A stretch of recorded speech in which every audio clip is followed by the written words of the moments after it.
E eu saúdo você com a paz do Senhor Jesus. Tudo bem com vocês? Eu espero que sim.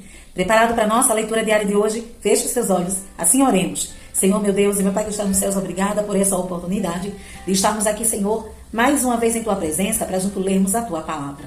Nos ajude, nos sustente com a destra da Tua justiça, que o Teu Espírito Santo seja conosco, Senhor, nos ajudando, nos capacitando, sendo intérprete da Tua palavra hoje, amanhã e sempre. Em nome do Teu Filho amado Jesus Cristo, eu te agradeço. Amém.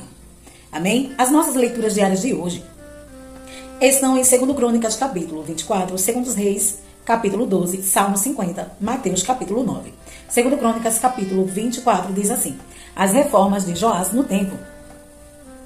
Joás tinha 7 anos de idade quando se tornou rei e reinou 40 anos em Jerusalém. O nome de sua mãe era Zíbia. Ela era de Betseba. Joás fez o que o Senhor aprova enquanto viveu o sacerdote Joiada. Este escolheu para Joás 2 mulheres, e ele teve filhos e filhas. Algum tempo depois, Joás decidiu fazer reparos no templo do Senhor. Ele reuniu os sacerdotes e os levitas e lhe disse: vão às cidades de Judá e recolham o imposto devido anualmente por todo Israel para fazer reparos no templo de seu Deus. Vão agora mesmo. Os levitas, porém, não agiram imediatamente. Por isso o rei convocou Joiada, o sumo sacerdote, e lhe perguntou: por que você não exigiu que os levitas trouxessem de Judá e de Jerusalém o imposto determinado por Moisés, servo do Senhor, e pela Assembleia de Israel para a tenda da Arca da Aliança? De fato, Atalia, aquela mulher ímpia, e os seus filhos tinham arrombado o templo de Deus e tinha até usado seus objetos sagrados para cultuar aos Baalins. Então, por ordem do rei, fizeram uma caixa e a colocaram do lado de fora, à entrada do templo do Senhor. Fez-se a seguir uma proclamação em Judá e em Jerusalém para que trouxesse ao Senhor o imposto que Moisés, servo de Deus, havia exigido de Israel no deserto. Todos os líderes e todo o povo trouxeram com alegria as suas contribuições, colocando na caixa até enchê-la. Sempre que os levitas levavam a caixa até os supervisores do rei, e estes viam que havia muita prata, o secretário real e o oficial do sumo sacerdote vaziam e levavam de volta. Fazendo isso regularmente, ajuntaram uma grande quantidade de prata. O rei de Joiada entregava essa prata aos homens que executavam os trabalhos necessários no templo do Senhor. Eles contratavam pedreiros, carpinteiros e também operários que trabalhavam em ferro e em bronze para testemunharem o templo do Senhor. Os homens encarregados do trabalho eram diligentes, o que garantia o processo da obra de reforma. Eles reconstruíram o templo de Deus de acordo com o modelo original e reforçaram. Quando terminarem, trouxeram o restante da prata ao rei e à joiada. E com ela foram feitos utensílios para o serviço e para os holocaustos, além de tigelas e outros objetos de ouro e de prata. Enquanto Joiada viveu, holocaustos foram apresentados continuamente no templo do Senhor. Joiada morreu com idade avançada. Com 130 anos, foi sepultado com os reis na cidade de Davi, em atenção ao bem que havia feito em Israel em favor de Deus e de seu templo. A impiedade de Joás. Depois da morte de Joiada, os líderes de Judá foram falar com o rei e lhe prestaram reverência, e ele aceitou o que disseram. Então, abandonaram o templo do Senhor, o Deus de seus antepassados, e prestaram culto aos postos sagrados e aos ídolos. Por culpa deles, a ira de Deus veio sobre Judá e Jerusalém. Embora o Senhor tivesse enviado profetas ao povo para fazê-lo de volta, do contra eles, o povo não quis ouvi-los. Então o Espírito de Deus, apoderou-se de Zacarias, filho do sacerdote Joiada. Ele colocou diante do povo e disse: isso é o Deus, o que o nosso Deus diz. Porque vocês desobedecem aos mandamentos do Senhor, vocês não prosperarão. Já que o abandonaram o Senhor, ele os abandonará. Mas alguns conspiraram contra ele, e por ordem do rei apedrejaram-no até a morte, no pátio do palácio do Senhor. O rei Joás não levou em conta que Joiada, pai de Zacarias, tinha sido bondoso com ele, e matou seu filho. Este, ao morrer, exclamou: veja isso, Senhor, e faça justiça. Na virada do ano, o exército arameu marchou contra Joás, invadiu Judá e Jerusalém, matou todos os líderes do povo, e enviou para Damasco, seu rei, tudo o que saqueou. Embora o exército arameu fosse pequeno, o Senhor entregou nas mãos dele um exército muito maior, por Judá ter abandonado o Senhor, o Deus dos seus antepassados. Assim o juiz foi executado sobre Joás. Quando os arameus foram embora, deixaram Joás seriamente ferido. Seus oficiais conspiraram contra ele, porque ele tinha assassinado o filho do sacerdote Joiada e o mataram em sua cama. Assim, ele morreu e foi sepultado na cidade de Davi, mas não nos túmulos dos reis. Os que conspiraram contra ele foram Zabade, filho de Amonita Simeate, e Jeozabade, filho da Moabita Sinrite. Quanto aos filhos, as muitas profecias a seu respeito e ao relato da restauração do templo de Deus, tudo está escrito nas anotações dos livros dos reis. E seu filho Amazias foi o seu sucessor. Segundo Reis, capítulo 12. A reparação do templo. No 7º ano do reinado de Jeú, Joás começou a reinar e reinou 40 anos em Jerusalém. O nome de sua mãe era Zíbia, ela era de Betesda. Joás fez o que o Senhor aprova durante todos os anos em que o sacerdote Joiada o orientou. Contudo, os altares idólatras não foram derrubados e o povo continuava a oferecer sacrifício e a queimar incenso neles. Joás ordenou aos sacerdotes: reúnam toda a prata trazida como dádiva sagrada ao templo do Senhor, a prata recolhida no saciamento, a prata recebida dos votos pessoais e as que foram trazidas voluntariamente ao templo, cada um conforme escolha a prata de um dos tesouros para que seja usada em forma do templo. Contudo, no 23º ano do reinado de Joás, os sacerdotes ainda não tinham feito as reformas. Por isso o rei Joás chamou o sacerdote Joiada e os seus outros sacerdotes e lhe perguntou: por que vocês não estão fazendo as reformas no templo? Não escolham mais prata com seus tesoureiros, mas deixem-no para as reformas.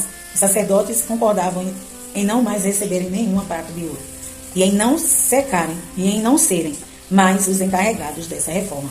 Então o sacerdote Joiada pegou uma caixa, fez um furo na tampa e colocou ao lado do altar, à direita de quem entra no templo do Senhor. Os sacerdotes que guardavam a entrada colocavam na sua caixa toda a prata trazida ao templo do Senhor.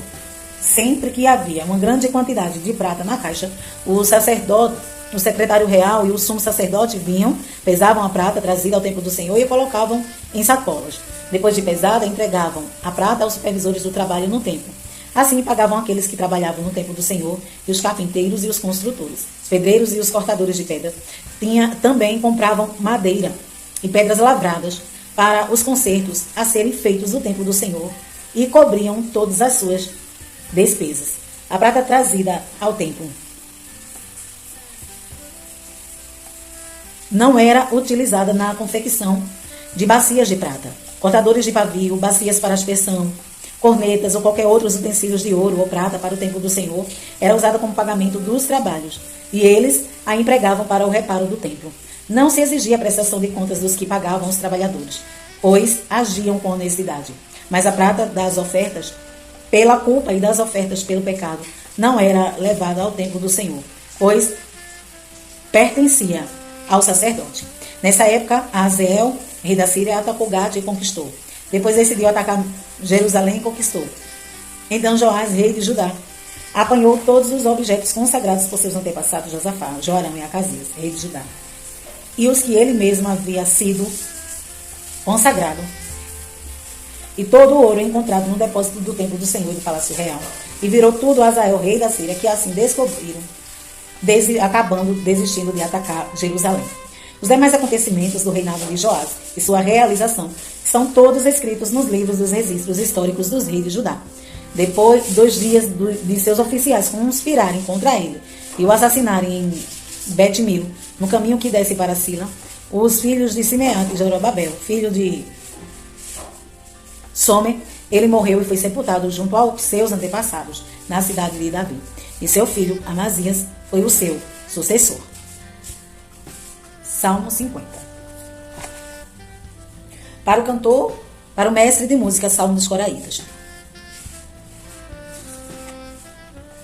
Salmo da família de Asaf. Fala ao Senhor, Deus Supremo.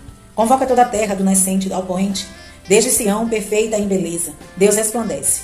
Nosso Deus vem, certamente não ficará calado. À sua frente vai um fogo devorador, ao seu redor uma violenta tempestade.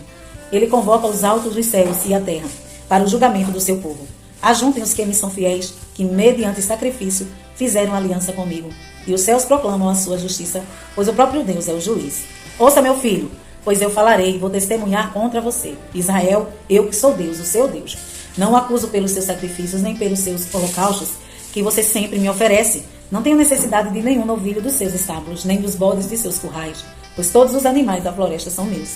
Como são as cabeças de gado, aos milhares nas colinas. Conheço todas as aves dos montes e cuido das criaturas do campo. Se eu tivesse fome, precisaria dizer a você? Pois o mundo é meu, e tudo o que nele existe. Acaso, como carne de touros ou bebo sangue de bodes? Ofereça a Deus sacrifício, a sua gratidão. Cumpra os seus votos para com o Altíssimo. E clame a mim no dia da angústia. Eu aliviarei, eu livrarei, e você me honrará. Mas a um ímpio, Deus diz: que direito você tem de recitar as minhas leis, ou de ficar repetindo a minha aliança? Pois você odeia a minha disciplina e dá as costas às minhas palavras. Você é um ladrão e já se torna seu cúmplice. E com adúltero se mistura. Sua boca está cheia de maldade, sua língua formulada à fraude. Deliberadamente você fala contra seu irmão e calunia o filho de sua própria mãe. Ficaria eu calado diante de tudo o que tem feito? Você pensa que eu sou como você? Mas agora eu o acusarei diretamente, sem omitir coisa alguma. Considerem isso, vocês que se esquecem de Deus. Caso contrário, os despedaçarei, sem que ninguém os livre. Quem me oferece sua gratidão como sacrifício, honra-me, e eu mostrarei a salvação de Deus ao que anda nos meus caminhos. Mateus, capítulo 9.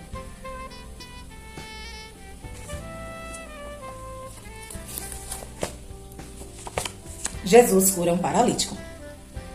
Entrando Jesus no barco, atravessou o mar e foi para a sua cidade. Alguns homens trouxeram-lhe um paralítico, deitado em sua maca. Vendo a fé que eles tinham, Jesus disse ao paralítico: tenha bom ânimo, filho, os seus pecados estão perdoados. Diante disso, alguns mestres da lei disseram a si mesmo: esse homem está blasfemando.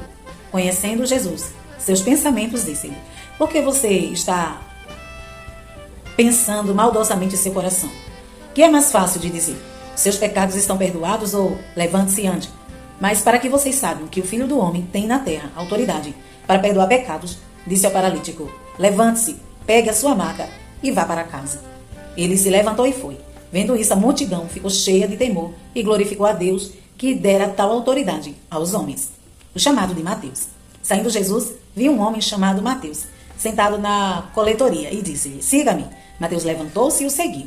Estando Jesus em casa, foram comer com ele e seus discípulos muitos publicanos e pecadores. Vendo isso, os fariseus perguntaram aos discípulos dele: por que o mestre de vocês come com publicanos e pecadores? Ouvindo isso, Jesus disse: não são os que têm saúde que precisam de médico, mas sim os doentes. Vão aprender o que significa isso. Desejo misericórdia, não sacrifícios, pois eu não vim chamar justos, mas pecadores. Jesus ainda é rodado acerca do jejum. Então os discípulos de João vieram perguntar-lhe: por que nós e os fariseus jejuamos, mas os teus discípulos não? Jesus respondeu: como podem os convidados do noivo ficar de luto enquanto o noivo está com ele? Virão dias quando o noivo lhe será tirado, então jejuarão. Ninguém põe remendo de pano novo em roupa velha, pois o remendo forçará a roupa, tornando pior o raso. Nem se põe vinho novo em vasilha de couro velha. Se o fizer, a vasilha arrebentará, o vinho se derramará e a vasilha se estragará. Ao contrário, põe-se vinho novo em vasilha de couro nova, e ambos se conservam. O poder de Jesus sobre a doença e a morte. Falava ele ainda quando um dos dirigentes da sinagoga chegou, ajoelhou-se diante dele e disse: minha filha acaba de morrer. Vem, põe a tua mão sobre ela e ela viverá. Jesus levantou-se e foi com ele e também os seus discípulos. Nisso, uma mulher que havia 12 anos vinha sofrendo de hemorragia. Chegou por trás dele e tocou na borda do seu manto, pois dizia a si mesma: se eu tão somente tocar em seu manto, ficarei curada. Voltando-se, Jesus a viu e disse: ânimo, filha, a sua fé a curou. E desde aquele instante a mulher ficou curada. Quando ele chegou à casa do dirigente da sinagoga, viu os flautistas e a multidão agitada, disse: saiam, a menina não está morta, mas dorme. Todos começaram a rir dele. Depois que a multidão se afastou, ele entrou e tomou a menina pela mão, e ela se levantou. A notícia deste acontecimento espalhou-se por toda aquela região. A cura de 2 cegos e de um mudo. Saindo Jesus dali, 2 cegos o seguiram, clamando: filho de Davi, tem misericórdia de nós? Entrando ele em casa, os cegos se aproximaram, e ele lhe perguntou: vocês creem que eu sou capaz de fazer isso? Eles responderam: sim, Senhor. Ele disse, tocando nos olhos dele: lhe seja feito segundo a fé que vocês têm. E a visão deles foi restaurada. Então Jesus os advertiu severamente: cuide, para que ninguém saiba disso. Eles, porém, saíram e espalharam a notícia por toda aquela região. Enquanto eles se retiravam, foi levado a Jesus um homem endemoniado, que não podia falar. Quando o demônio foi expulso, o mudo começou a falar. A multidão ficou admirada e disse: nunca se viu nada parecido em Israel. Mas os fariseus diziam: é pelo príncipe dos demônios que ele expulsa demônio. Poucos são os trabalhadores. Jesus ia passando por todas as cidades e povoados, ensinando nas sinagogas, pregando as boas novas do reino e curando todas as enfermidades e doenças. Ao ver a multidão, teve compaixão delas, porque estavam aflitas e desamparadas, como ovelhas sem pastor. Então disse aos seus discípulos: a colheita é grande, mas os trabalhadores são poucos. Peçam, pois, ao Senhor da colheita que envie trabalhadores para a sua colheita. Amém? Estas foram as nossas leituras diárias de hoje. E amanhã estaremos aqui, se Jesus não vir. Deus em Cristo te abençoe hoje e sempre.